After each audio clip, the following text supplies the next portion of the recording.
Assalamualaikum warahmatullahi wabarakatuh. Kembali lagi bersama saya Ferry di channel YouTube Bapak Kefatir Nurseri. Jadi pada pagi hari ini saya mau jelaskan tentang kenapa pada saat teman-teman mungkin membeli bibit anggur yang ukurannya sudah besar seperti ini, sudah tinggi ya, performanya mantap seperti ini, tapi ketika ditanam ini malah tidak ada pertumbuhannya.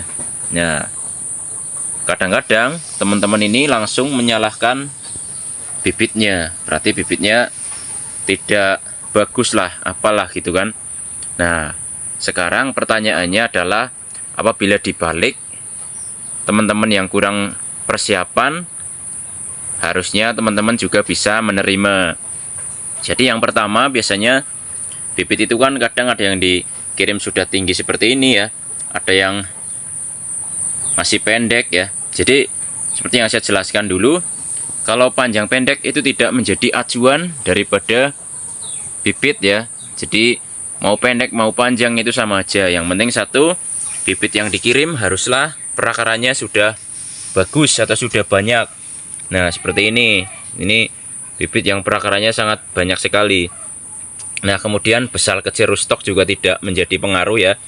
Karena kalau seperti ini juga nanti gedenya akan sama nih antara entres yang disambung dengan rootstocknya. Jadi ini juga tidak menjadi masalah sebenarnya kalau besar kecilnya rootstock ya. Kemudian yang ketiga, sambungannya juga harus dipastikan menyatu. Jadi tidak akan terjadi masalah pada nantinya. Nah kemudian jadi walaupun bibit panjang kecil, pendek maksudnya, pendek atau panjang ini tidak terlalu menjadi berpengaruh ya. Yang penting pucuknya sehat lah.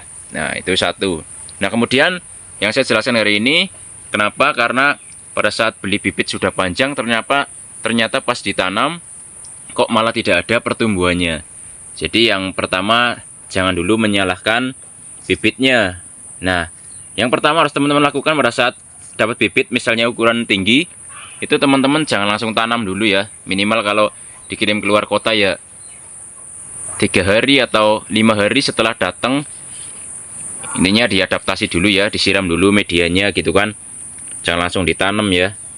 Nah itu satu. Yang kedua, apakah teman-teman sudah menyiapkan media tanamnya dengan benar? Nah ini contoh nih, ini kan bibit anggur ya, yang saya tanam belum lama, tingginya belum setinggi ini pas ditanam, tingginya ya sekitar 70 cm lah. Nah ini pas sudah sebulan tanam, pertumbuhannya sudah sangat bagus sekali. Nih, pucuknya juga aktif, sulurnya juga aktif ya. Begitupun yang sebelahnya, ini ada Grand Prix. Ini juga umur kurang lebih 1 bulanan ya. Nih, ini juga tanamnya juga nggak setinggi ini nih, sekitar 70 cm. Nah sekarang sudah 1,5 meteran ya. Nah lihat, pucuknya aktif. Jadi yang pertama harus teman-teman lakukan adalah mempersiapkan medianya dengan tepat. Nah, ini contoh kalau misalnya tanam di planter bag atau di pot ya, itu gunakanlah media-media yang poros atau yang disiram itu airnya langsung turun ke bawah.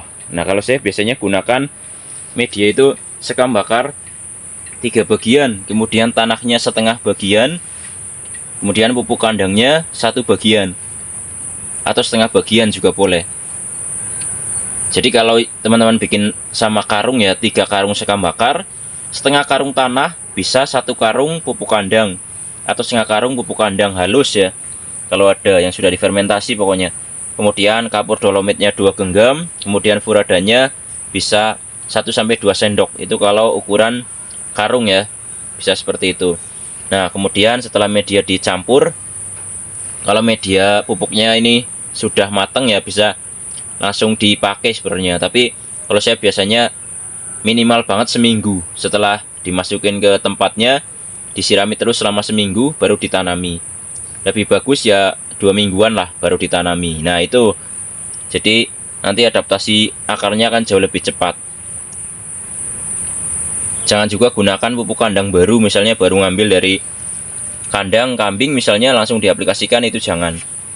Nah ini kalau pupuk kandangnya sudah matang ya bisa langsung digunakan. Tapi minimal seminggu lah dicampur, kemudian disirami, kemudian minggu depannya baru ditanam. Kan pas kalau bibit datang pas medianya juga sudah siap. Nah, baru nanti langsung ditanami. Nah, setelah ditanam, jangan lupa kalau awal-awal tanam tidak perlu dipupuk, nggak apa-apa. Yang penting apa? Jangan telat nyiram. Nah, nanti kalau teman-teman telat nyiram, bibit yang datang sudah sebagus ini, seperti di contoh awal tadi ya, tiba-tiba setelah ditanam jarang disiram, ya nanti pucuknya sedak ya, atau berhenti tumbuh. Ya, itu pasti. Karena kalau bibit-bibit yang baru ditanam ya perlunya air aja sih, air aja terus ya, minimal 2 minggu setelah tanam ya, baru kita berikan pupuk ya. Nanti kalau setelah 2 minggu tanam biasanya kan seluruh barunya juga sudah keluar. Penting jangan sampai telat nyiram kalau bibit awal-awal tanam ya. Jangan sampai telat nyiram. Kemudian kalau untuk pemberian insektisida, fungisida ya, itu bisa langsung diberikan karena untuk mencegah terkena hama dan juga jamur. Jadi kalau fotosintesisnya berjalan dengan bagus, ya insya Allah pertumbuhannya juga akan bagus. Karena memang kan fotosintesis itu akan berperan sangat penting dalam tumbuh kembangnya pohon anggur atau tanaman. Ya, jadi seperti itu. Kemudian juga harus diperhatikan juga nih tempat tanamnya. Jadi nanti sinar mataharinya juga harus cukup ya teman-teman ya. Di media bagus, penyiramannya bagus, nanti penyemprotan insektisida fungisidanya bagus. Kemudian nanti pemupukannya setelah 2 minggu tanam juga rajin diberikan, pasti tumbuh kembangnya akan lebih bagus.